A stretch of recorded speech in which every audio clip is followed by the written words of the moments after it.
بسم اللہ الرحمن الرحیم۔ السلام علیکم عزیز طلباء، میں ہوں باسط علی اور آج میں آپ کے سامنے جماعت نحم کی شامل نصاب اردو کی کتاب کے حصہ نثر میں سے سبق نمبر 1 ہجرت نبوی صلی اللہ علیہ وآلہ وسلم کے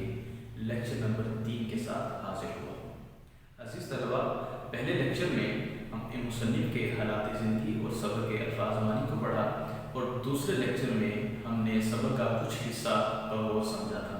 جس میں کچھ یوں ہوا۔ اس کا پس منظر میں آپ کو بتا دوں تاکہ اس کا ربط اس تیسرے لیکچر کے ساتھ ہو جائے کہ آپ صلی اللہ علیہ وسلم نے نبوت کے 13ویں سال جب اللہ کے حکم سے ہجرت کرنا چاہی تو کفار مکہ آپ کے دشمن ہوئے۔ انہوں نے آپ صلی اللہ علیہ وسلم کو شہید کرنے کا ارادہ بنا لیا اور اس ارادے کی تکمیل کے لیے آپ کے گھر کا محاصرہ کیا گیا۔ پھر آپ صلی اللہ علیہ وآلہ وسلم نے حضرت علی کو اپنے بستر پر لٹا کر ساتھ یہ حکم دیا کہ صبح سب لوگوں کو ان کی امانتیں واپس کر کے مدینے آ جانا۔ عزیز طلباء، جب حضرت علی رضی اللہ تعالیٰ عنہ کو بستر ملا تو آپ آرام فرمانے لگے تو آپ صلی اللہ علیہ وآلہ وسلم اس وقت آستانہ مبارک سے نکلے۔ اللہ رب العزت نے جو کفار تھے ان پر غفلت طاری کر دی تھی، کوئی سوجھ بوجھ ان کو نہ رہی کون آ رہا ہے کون جا رہا ہے۔ پھر اس میں ایک مشہور واقعہ بھی ہے کہ آپ صلی اللہ علیہ وسلم نے چند کنکریاں اپنے ہاتھ میں اٹھائیں اور کفار کی طرف پھینکی، جس سے ان کی آنکھوں کی روشنائی جاتی رہی، کون آ رہا ہے کون جا رہا ہے ان کو کچھ بھی سوجھ نہیں رہا تھا۔ عزیز طلباء، جب حضرت علی رضی اللہ تعالیٰ عنہ کو بستر پر لٹا دیا گیا اور آپ صلی اللہ علیہ وسلم نے یہ حکم دیا کہ صبح سب کی امانتیں واپس کر کے مدینہ آ جانا، تو آپ صلی اللہ علیہ وسلم ہجرت سے چند دن پہلے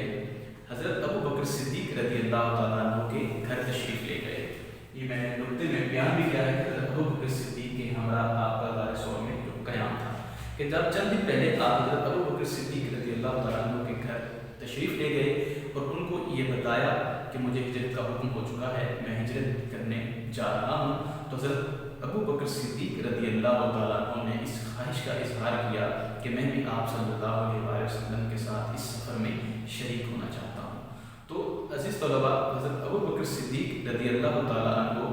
آپ اور آپ کا جو خاندان ہے انہوں نے بھی اسلام کی خاطر بہت سی قربانیاں دی۔ یہ سارا جو واقعہ ہے ہجرت کا، اس کو امام بخاری نے جو ان کی حدیث کی مسند کتاب ہے اس میں بھی بیان کیا ہے اور بہت سی سیرت کی کتابوں میں بھی موجود ہے۔ حضرت ابو بکر صدیق رضی اللہ تعالیٰ عنہ کی ہمراہ غار ثور میں قیام کہ آپ حضرت ابو بکر صدیق کے ساتھ وہاں سے نکلے اور آپ صلی اللہ علیہ وآلہ وسلم غار ثور میں پہنچ گئے۔ یہ وہ غار ہے جو جبل ثور میں موجود تھی۔ آپ صلی اللہ علیہ وآلہ وسلم اور حضرت ابو بکر صدیق اس غار میں جا کر پوشیدہ ہو گئے۔ جب آپ صلی اللہ علیہ وآلہ وسلم غار ثور میں حضرت ابو بکر صدیق رضی اللہ تعالیٰ عنہ کے ہمراہ قیام پذیر تھے تو آپ صلی اللہ علیہ وآلہ وسلم کو حضرت عبداللہ جو کہ حضرت ابو بکر صدیق رضی اللہ تعالیٰ عنہ کے بیٹے ہیں کہ آپ قریش والوں کے ہاں چپکے سے جاتے، ان کی باتوں کو سن لیتے کہ وہ کیا ارادہ کر رہے ہیں اور وہی خبر آ کر آپ صلی اللہ علیہ وآلہ وسلم کو غار ثور میں دے دیا کرتے تھے۔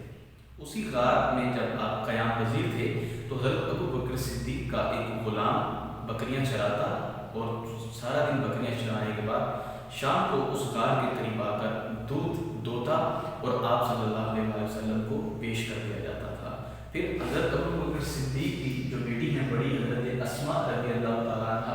آپ کا بھی اس میں بہت اہم کردار ہے۔ آپ کھانا پکاتی اور کھانا پکانے کے بعد آپ صلی اللہ علیہ وسلم کے لیے اور اپنے والد حضرت ابو بکر صدیق کے لیے لے جایا کرتی تھی۔ تو عزیز طلباء، حضرت ابو بکر صدیق رضی اللہ تعالیٰ عنہ آپ کے بیٹے حضرت عبداللہ اور حضرت اسماء رضی اللہ تعالیٰ عنہ یہ آپ کی اولاد ہے۔ انہوں نے اس مشکل گھڑی میں آپ صلی اللہ علیہ وآلہ وسلم کے ساتھ بڑی ہی اچھے انداز میں اور جانثاری کا مظاہرہ کیا ہے۔ حضرت ابو بکر صدیق ایسی ہستی ہیں کہ جن کی 4 نسلیں صحابیت کے مقام پر فائز ہوئی ہیں۔ جب آپ صلی اللہ علیہ وآلہ وسلم غار ثور میں قیام پذیر ہو گئے، جب کفار مکہ کی صبح آنکھیں کھلی تو جب وہ اندر گئے انہوں نے دیکھا بستر پر آپ صلی اللہ علیہ وآلہ وسلم کی بجائے حضرت علی رضی اللہ تعالیٰ عنہ آرام فرما رہے ہیں، تو انہوں نے حضرت علی رضی اللہ خانہ کعبہ میں لے گئے، حرم پاک میں لے جانے کے بعد چند گھڑیاں آپ کو محبوس رکھا، آپ کو زد و کوب کیا، پوچھتے رہے آپ سے آپ صلی اللہ علیہ وآلہ وسلم کے بارے میں۔ جب وہ اپنے ان ناپاک ارادوں میں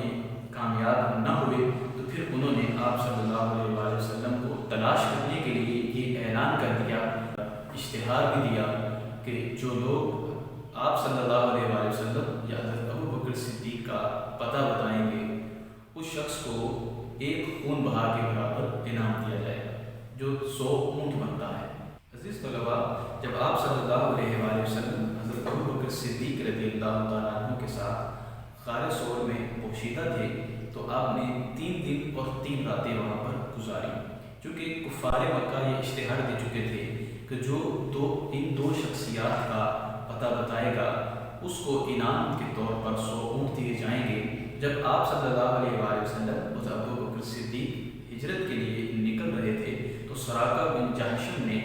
آپ کو نکلتے ہوئے دیکھ لیا تھا، تو وہ انعام کی لالچ میں آپ کے پیچھے بڑھا اور غار تک جب پہنچا۔ جیسے ہی وہ قریب پہنچتا ہے تو اس کے گھوڑے نے ٹھوکر کھائی اور وہ گھوڑا زمین میں گھٹنوں تک دھنس گیا۔ میں نے لکھا ہوا ہے سراقہ بن جہشم کے گھوڑے کا زمین میں دھنسنا۔ جیسے ہی اس کا گھوڑا زمین میں دھنستا ہے وہ گرتا ہے اور ساتھ ہی فال کے تیر نکالتا ہے۔ ترکش میں سے وہ فال کے تیر نکالتا ہے، حملہ کرنا چاہیے یا نہیں، تو جواب نہ میں نکلتا ہے۔ پھر وہ دوسرا تیر نکالتا ہے، پھر وہی جواب نہ میں نکلتا ہے۔ تو اس مکرر تجربے نے اس کی ہمت کو پست کر ڈالا۔ وہ آگے گیا، اس نے آثار سے یہ بات کو سمجھ لیا کہ یہ کوئی عام آثار نہیں ہے کہ آپ صلی اللہ علیہ وآلہ وسلم واقعی اللہ رب العزت کے سچے نبی ہیں۔ تو آپ صلی اللہ علیہ وسلم کی خدمت میں حاضر ہوا، اس نے معافی مانگی اور ساتھ ہی یہ عرض کی کہ مجھے معاف کر دیجئے، اور آپ صلی اللہ علیہ وآلہ وسلم کو کفار کے اشتہار کا بھی سارا واقعہ سنایا۔ پھر آپ صلی اللہ علیہ وآلہ وسلم نے حضرت ابو بکر صدیق کو حکم دیا کہ اس کو امن نامہ لکھ کے دے دیا جائے۔ تو حضرت ابو بکر صدیق نے جو ان کے ایک غلام تھے عامر بن فہیرہ، ان سے کہا اور چمڑے کے ایک ٹکڑے پر فرمانے امن لکھوا کر سراقہ بن جہشم کو دے دیا۔ عزیز طلباء،